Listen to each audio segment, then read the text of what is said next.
In this video, we are going to configure Arduino so that we can program our TinyPico device, install some libraries that we will use on the course, and upload a simple sketch to our device.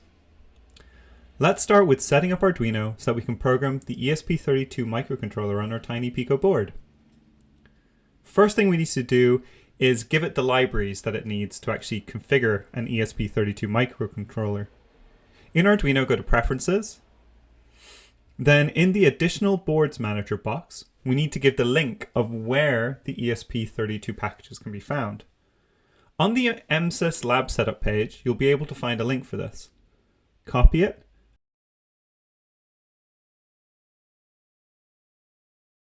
and paste it into the Arduino preferences. Click OK to close the preferences. Great, now Arduino knows where to look for these packages, but we need to tell it to install them.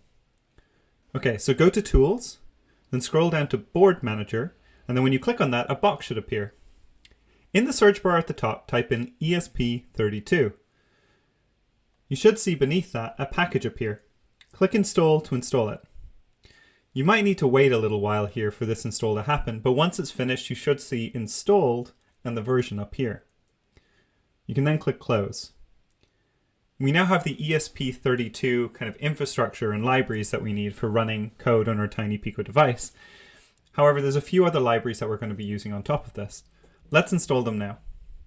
Go to Tools, then Manage Libraries, and in the search box, type Arduino WebSockets.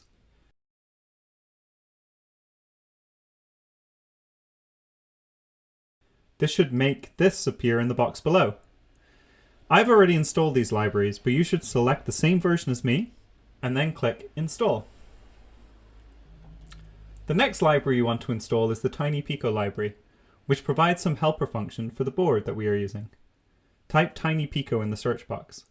Again, select the same version as me and click Install. Then close the library manager. Excellent. Now let's try this out on our device. Your TinyPico has a micro USB slot. Plug this into the micro USB end of the cable provided in your hardware pack, and then the other end of that cable into the USB port of the machine that is running the Arduino IDE. When you plug your device in, it gets powered, and you should see some LEDs flash or light up next to the USB connection. You might also see this RGB LED light up, however, don't worry if it's not. It depends entirely on what program is already configured on your device, whether this lights up or not. To correctly program our board, we will need to tell Arduino two things. We need to tell it what type of board it is and where it's connected to on our machine. To tell Arduino what type of board it is, go to Tools and then go down to Board. Then go to ESP32 Arduino and then to TinyPico. Great, that's done. Now let's tell Arduino where our board is connected to, what port it is connected on. Go to Tools, then go to Port. Then select the appropriate port. On Mac machines, this will look like this, /dev/ some USB serial device. On Windows, it'll likely have a name like COM1, COM2, COM3, COM4. And on Linux, it's likely it will have a name like /dev/tty USB some number. There is a bit of trial and error here to find the right device, so you might not find the right port straight away. Give a few of them a try until it works. Now, let's program a simple Hello World program that we will upload to our device. And we're going to, in this program, tell our device to send a string Hello World over what's called a serial connection. In the setup function, write serial.begin, and then in these parentheses, write 115200. What this line of code does is it starts a connection, a serial connection, and specifies the speed at which bytes of information are transferred along this connection. Then in the loop function, write serial.println hello world. Under this, add a delay 1000.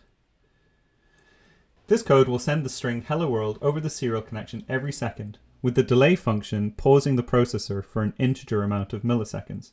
In this case, we have 1000, so that's 1 second. Now, that's our program done. We can click the Upload button to compile our program and upload it over the serial connection into our device's flash memory. You might be asked at this point to save your program. I've already saved mine, so that didn't appear.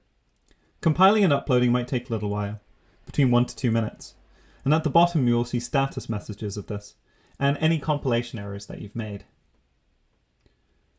Once the upload is completed, you'll see this, and you'll notice that you don't see any messages. There's no hello world being printed. Remember that we are sending the data via a serial connection. This is a protocol that's running along the USB cable that we've plugged into our TinyPico. Luckily, Arduino has a built-in serial monitor which allows us to view these messages as they're being transmitted over the USB connection and to send messages of our own.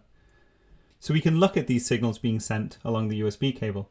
To open it, go to Tools and then Serial Monitor. This will open a box where you should see Hello World strings appearing once every second. If you don't see anything, or you see what appears to be random characters, then just double check that you've got the right baud rate at the bottom. This is the speed at which the serial connection transfers bytes. It should be set to 115200, what we initialized our serial device to be. Okay, that's it. Great. Congratulations on setting up your TinyPico and uploading your first program.